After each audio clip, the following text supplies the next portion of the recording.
Britain की queen Elizabeth की death के बाद अब ये सवाल उठ रहा है कि इनके क्राउन में जो डायमंड लगा है, जैसे हम लोग कोहिनूर के नाम से जानते हैं, अब ये किसके पास जाएगा। जी हाँ, मैं बात कर रहा हूँ कोहिनूर डायमंड की।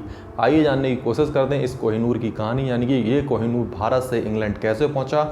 नमस्कार दोस्तों, मैं हूँ देवांश चंद्रा, आप देख रहे हैं रिवाइंड इंडिया। कोहिनूर डायमंड की बात करें तो ये हमारे प्यारे भारत की कुल्लूर माइन से काकातीय डायनेस्टी के समय पर माइन किया गया था, जो उस समय पर भद्रकाली मंदिर वारंगल में रखा गया था। कोहिनूर के शुरुआती वजन को लेकर ज़्यादा कुछ क्लियर नहीं है, लेकिन ऐसा माना जाता है कि शुरुआत में इसका वजन 186 ओल्ड कैरेट यानी कि 38.2 ग्राम था, और आज के समय पर इसका वजन 105 कैरेट है, जो कुछ 21.2 ग्राम होता है। अगर इसके कलर की बात की है तो इसका कलर डी बताया जाता है, जो कि कलरलेस होता है, और यह ईला टाइप का स्टोन है जिसे आज तक ना ही खरीदा गया है ना ही बेचा गया है। इसे या तो कभी ना कभी किसी को गिफ्ट किया गया है या किसी ने इसे छीना है। इसी वजह से कोहिनूर की कीमत आंकना भी इतना आसान नहीं होता है। और इस समय पर इसका मालिक ब्रिटिश क्राउन है, जो हमेशा से नहीं था। जैसा कि हम जानते हैं, ये हमारे देश की कुल्लूर माइन से माइन किया गया था। आखिर ये कुल्लूर माइन से इंग्लैंड तक कैसे पहुंचा, तो इसके बारे में आगे देखते हैं। सबसे पहले बात करते हैं इसकी ओरिजिन की। तो ऐसा माना जाता है काकातीय डायनेस्टी के समय पर इसे कुल्लूर माइन से माइन किया गया था, जो आज के समय पर आंध्र प्रदेश में मौजूद है। कोहिनूर को माइन करने के बाद ऐसा कहा जाता है कि कोहिनूर को काकातीय डायनेस्टी के समय पर उनकी कुल देवी यानी कि भद्रकाली के मंदिर में उनकी बाईं आंख के तौर पर फिक्स किया गया था, और उस समय तक इसका नाम कोहिनूर नहीं रखा गया था। सन 1308 तक कोहिनूर काकातीय डायनेस्टी के पास ही रहता है, और उस समय पर काकातीय डायनेस्टी के राजा प्रतापरुद्र देव हुआ करते थे। लेकिन 1308 में अलाउद्दीन खिलजी के साउथ इंडिया मिशन में उनके गुलाम यानी कि मलिक काफूर के द्वारा राजा प्रतापरुद्र देव को हराया गया, और उनसे कोहिनूर डायमंड को अपने पास छीन लिया गया। और वापस आने पर दिल्ली सल्तनत के शासक अलाउद्दीन खिलजी को अपनी तरफ से गिफ्ट किया, और यहाँ से ये कोहिनूर हीरा अलाउद्दीन खिलजी के पास पहुँच गया।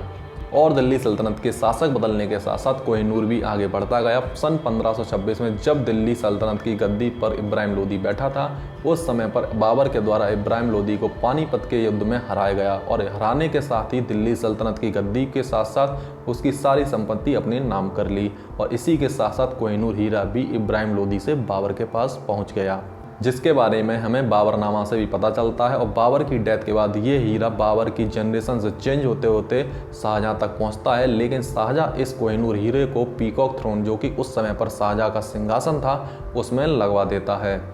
मुगल अंपायर जब समाप्त होने की कगार पर था, तो मोहम्मद शाह रंगीला से सन 1739 में नादिर शाह के द्वारा पीकॉक थ्रोन और दरिया-ए-नूर को लूट लिया गया था, लेकिन मोहम्मद शाह रंगीला ने कोहिनूर को अपने पास बचा लिया था, जिसे नादिर शाह ने एक साजिश जिसे हम टर्बन एक्सचेंज के नाम से जानते हैं, उस समय पर कोहिनूर को अपने पास हासिल कर लिया।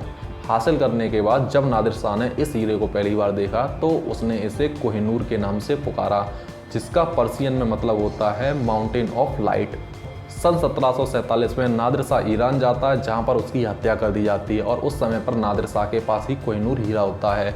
लेकिन हत्या के बाद इनके जनरल यानी कि अहमद शाह के पास ये कोहिनूर हीरा चला जाता है, और आगे चलकर यही अहमद शाह अफगानिस्तान में दुर्रानी डायनेस्टी की नींव डालता है। दुर्रानी डायनेस्टी में एक राजा होता है जिसका नाम होता है शाह शुजा। इसके समय पर दुर्रानियों की पकड़ अफगानिस्तान में कमज़ोर पड़ने लगती है, जिसकी वजह से शाह शुजा अफगानिस्तान छोड़कर पंजाब के राजा रणजीत सिंह के पास आकर शरण लेता है, और शरण में उन्हें कोहिनूर हीरा गिफ्ट करता है। इस प्रकार से कोहिनूर हीरा अफगानिस्तान से वापस पंजाब में आता है, लेकिन उस समय पर यह पूरा एरिया इंडिया ही कहलाता था। सन 1839 में महाराजा रणजीत सिंह की मौत हो जाती है, और मौत के साथ ही इनके 10 साल के बेटे राजा दलीप सिंह को गद्दी पर बैठना पड़ता है, जो कि सन 1849 में अंग्रेजों के साथ ट्रीटी ऑफ लाहौर करते हैं, जिसमें कोहिनूर और अपनी संपत्ति को अंग्रेजों को दे देते हैं, और इस प्रकार से कोहिनूर अंग्रेजों के पास पहुंच जाता है। जिसके बाद डलहौजी इसे HMS मीडिया नाम के शिप से सीक्रेटली इंग्लैंड पहुंचा देता है, जो कि जुलाई 1850 को स्पेशल सेरेमनी के दौरान क्वीन विक्टोरिया को कोहिनूर सौंप दिया जाता है,